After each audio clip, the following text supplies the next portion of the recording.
সবাইকে শুভেচ্ছা।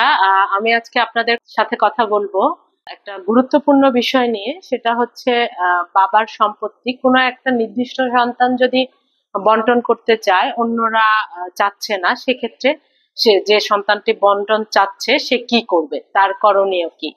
অনেক সময় দেখা যায় এটা বেশিরভাগ হয় আমাদের মানে প্রচলিত সামাজিক ব্যবস্থায় হচ্ছে মেয়েরা এই সমস্যাটার সম্মুখীন হন বেশি।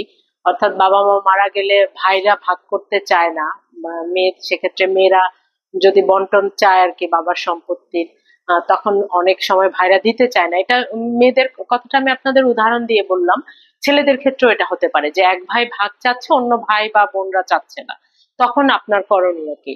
তখন করণীয় হচ্ছে আপনি চাইলে একটু সালিশের মাধ্যমে এটা চেষ্টা করে দেখতে পারেন, যে সালিশ করে গ্রামের যারা মুরব্বী আছেন, চেয়ারম্যান আছেন বা কমিশনার যারা আছেন তাদের কাছে আপনি আহ, সালিশের মাধ্যমে নিষ্পত্তি করানোর চেষ্টা করতে পারেন যে আমি আমার ভাগটা চাচ্ছি, সেক্ষেত্রে তাদের বন্টন করে দেওয়ার ব্যবস্থা করে দেওয়ানো। অথবা যদি এটা না হয়, বেশিরভাগ ক্ষেত্রেই সালিশ মানতে চায় না, যারা বন্টন চায় না তারা সালিশ মানতে চায় না। তো যদি এরকম হয় যে সেই ইয়েটা আপনারা পাচ্ছেন না, তাহলে আপনারা ওই যে জেলায় আপনার সম্পত্তিটা সেখানে হচ্ছে আপনি ওই সিভিল কোর্টে অর্থাৎ দেওয়ানি আদালতে একটি দেওয়ানি মামলা করে দিতে পারবেন।